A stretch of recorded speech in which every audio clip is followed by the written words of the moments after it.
दोस्तों, मोदी जी की बीजेपी 303 से क्या 240 पर आ गई कि साहब चौतरफा घिरते जा रहे हैं।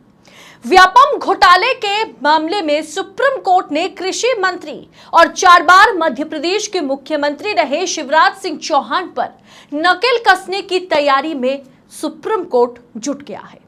साथ में सुप्रीम कोर्ट ने व्यापम घोटाले में मध्य प्रदेश सरकार और शिवराज सरकार को क्लीन चिट देने वाली जांच एजेंसी सीबीआई को भी नोटिस जारी कर दिया और अब व्यापम घोटाले पर फिर से सुप्रीम कोर्ट में केस चलेगा, यानी व्यापम घोटाले का मामला फिर एक बार रीओपन हो गया है।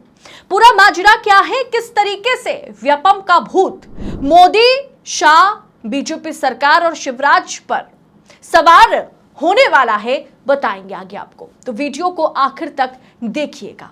नमस्कार, स्वागत है आपका देश नीति पर।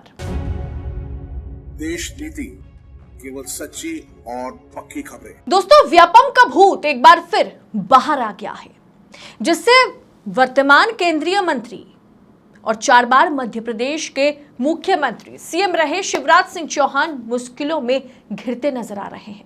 व्यापम जैसे घोटाले को लोग अभी मुश्किल से भूल नहीं पाए थे कि व्यापम का भूत फिर एक बार बाहर निकल आया है, वापस आ गया है।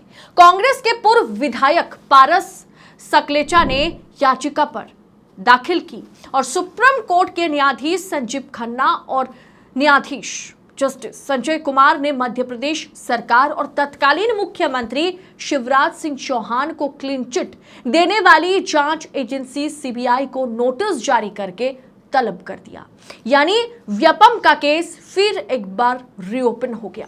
कांग्रेस के पूर्व विधायक सकलेचा ने अपनी याचिका में यह आरोप लगाया कि जुलाई 2009 में घोटाले की जानकारी शासन को मिलने और 17 दिसंबर 2009 को जांच कमेटी गठित करने के बावजूद 2010 से 2013 तक घोटाला जारी रहा। इस पर कोई ठोस कार्रवाई नहीं की गई शिवराज सिंह चौहान द्वारा। सकलेचा पूर्व विधायक होने के साथ साथ व्यापम घोटाले के व्हिसल ब्लोअर भी थे।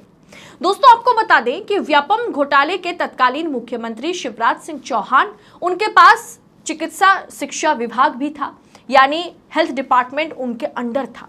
उनको सीबीआई ने व्यापम घोटाले में क्लीन चिट दिया था, लेकिन अब वो भी और साथ में क्लीन चिट देने वाली संस्था सीबीआई भी सवालों के घेरे में आ गया है और उन पर फिर से जांच शुरू की जा रही है। एक बार फिर से वो मुश्किलों में पड़ते हुए दिखाई दे रहे हैं, क्योंकि ये केस रीओपन हो चुका है।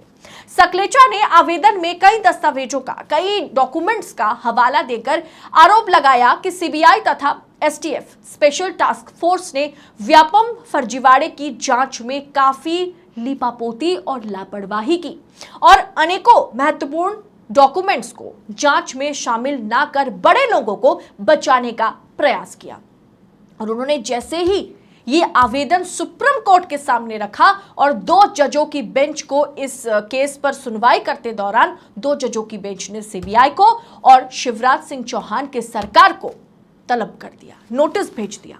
सकलेचा का आरोप है कि इस घोटाले में मात्र रेक्टियर, दलाल, स्कोरर, साल्वर और साथ ही साथ छात्र, अभिभावक तथा नाम मात्र के छोटे लोगों को ही आरोपी बनाया गया था, जबकि इसके पीछे माथा किसी और का था। इसका फायदा सबने लूटा। उन्होंने अपने आवेदन पत्र में लगभग 850 पेज के डॉक्यूमेंट्स को ऐड किया है, अटैच किया है, जिसके बाद सुप्रीम कोर्ट भी मजबूर हो गया कि इस केस को, इस फाइल को फिर से रीओपन करने पर सुप्रीम कोर्ट मजबूर हुआ। और वहीं जस्टिस खन्ना की बेंच ने साफ तौर पर सीबीआई और शिवराज सरकार को, मध्य प्रदेश सरकार को नोटिस थमा दिया। दोस्तों, व्हिसल ब्लोअर सकलेचा ने अपने आवेदन में यह भी कहा कि एसटीएफ ने 27 नवंबर 2014 को विज्ञप्ति क्रमांक 21503114 जारी कर व्यापम की जांच में बिंदु शामिल करने के लिए आवेदन मांगा था, जिस पर उन्होंने 11 दिसंबर 2014 को डॉक्यूमेंट सहित 350 पेज का आवेदन भी दिया था। एसटीएफ को 12 जून 2015 को मौखिक साक्ष्य के अतिरिक्त 71 पेज का लिखित बयान भी तथा 240 पेज के दस्तावेज भी उन्होंने दिया था। 11 से 13 सितंबर 2019 को एसटीएफ ने कहा कि 13 घंटे तक बयान देने के बाद भी कोई कार्रवाई नहीं हुई। एसटीएफ के पास कोई सबूत नहीं मिला। सीबीआई को यह जांच जब अक्टूबर 2016 को दिया गया था, तब भी सीबीआई को कुछ नहीं मिला और उन्होंने ये बताया कि तमाम दस्तावेज देने के बावजूद, तमाम आवेदन देने के बावजूद सीबीआई लीपापोती करने में बिजी रही और सीबीआई कहीं ना कहीं तत्कालीन सरकार के बड़े बड़े उच्च पद पर बैठे लोगों को बचा रही थी। सकलेचा ने 850 पन्ने का जो डॉक्यूमेंट सुप्रीम कोर्ट में सबमिट किया, उसके बाद कहीं ना कहीं जस्टिस खन्ना की बेंच को, 2 जजों की बेंच को लगा कि नहीं, इस पर फिर से विचार करने की जरूरत है, इसलिए इस केस को फिर से रीओपन किया गया। सकलेचा ने अपने आवेदन पत्र में तत्कालीन मुख्यमंत्री, जिनके अंडर शिक्षा विभाग और हेल्थ डिपार्टमेंट रहा, वो मुख्य सचिव, पुलिस महानिदेशक, प्रमुख सचिव, चिकित्सा शिक्षा संचालक और व्यापम के अध्यक्ष सहित अन्य जिम्मेदार अधिकारियों की भूमिका पर प्रश्न उठाए हैं। शिवराज सिंह चौहान के साथ साथ इन तमाम लोग जो 2 डिपार्टमेंट यानी हेल्थ और एजुकेशन डिपार्टमेंट में काम कर रहे थे, उच्च पद पर बैठे थे, उन तमाम लोगों पर सकलेचा ने सवाल उठाया। उनका कहना है कि दिसंबर 2009 में शासकीय और निजी चिकित्सा महाविश्वविद्यालय यानी जो हेल्थ यूनिवर्सिटीज रहे, जो मेडिकल इंस्टीट्यूशन और मेडिकल यूनिवर्सिटीज रहे, उसमें भर्ती की जांच के आदेश दिए गए थे, लेकिन निजी महाविद्यालयों की भर्ती की जांच नहीं की गई थी सही तरीके से। इस घटना से जुड़े हुए, इस घोटाले से जुड़े हुए तमाम लोगों की मौतें किस तरह से होती रही और इस पर किस तरीके से पर्दा डालने की कोशिश की गई, क्यों ये व्यापम घोटाला होने के बाद भी इतना महत्वपूर्ण रहा, किस प्रकार से संयोग ढंग से इस घोटाले को चलाया गया, जिसमें आधिकारिक तौर पर कम से कम 50 लोगों की मौतें हुई थी, जिनका कहीं ना कहीं मर्डर किया गया था। फिर बाद में जब ये घोटाला सबके सामने आ गया तो इसमें लगभग 2500 से ज्यादा गिरफ्तारियां हुई, लेकिन उमा भारती से लेकर के शिवराज सिंह चौहान, उनकी पत्नी का नाम सामने आने के बावजूद उनकी गिरफ्तारियां नहीं हुई। अब दोस्तों, किस तरह से परीक्षा मंडल को एक बिजनेस बनाया गया था, किस तरह से तकनीकी कोर्स को, मेडिकल कोर्स को, इंजीनियरिंग कोर्स को, उसमें पैसा लेकर के भर्ती कराया जा रहा था, जिसमें सरकार के बड़े बड़े आला अधिकारी, अफसर शामिल रहे और उसके बाद सीबीआई ने, एसटीएफ ने इस घोटाले पर पूरी तरीके से पर्दा डाल दिया, जिस पर अब फिर से सुप्रीम कोर्ट में जस्टिस खन्ना की बेंच ने सुनवाई शुरू कर दी है और सीबीआई को और मध्य प्रदेश सरकार को नोटिस थमा दिया। यानी फिर एक बार व्यापम घोटाले का जिन जो है बाहर आ गया है और इस पर अब सुप्रीम कोर्ट इंटरवीन करके, जस्टिस खन्ना की बेंच इंटरवीन कर रही है और इस पर जिस तरीके से फर्जीवाड़ा किया गया उसका खुलासा कहीं ना कहीं सामने आ सकता है। हजारों करोड़ रुपए का लेन देन हुआ था इस घोटाले में, 50 से ज्यादा गवाहों की जानें चली गई थी,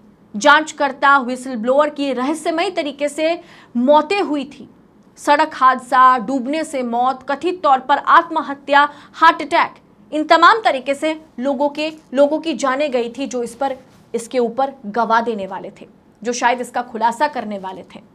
और ऐसे में दोस्तों सवाल ये उठता है कि जिस इन्वेस्टिगेशन को एसटीएफ और सीबीआई ने दफन कर दिया था, वो अब फिर एक बार अपने कफन से बाहर आ गया है और उस मुद्दे पर अब खुद सुप्रीम कोर्ट इंटरवीन करके जांच पड़ताल करवाएगा। इस पूरे विषय को आप किस अंदाज में देख रहे हैं? कि आपको लगता है वाकई व्यापम घोटाले के चलते अब शिवराज सिंह चौहान, उमा भारती और उनकी पत्नी और जितने भी तत्कालीन अधिकारी रहे मध्य प्रदेश सरकार में, सब पर गाज गिरने वाली है? आपको क्या लगता है?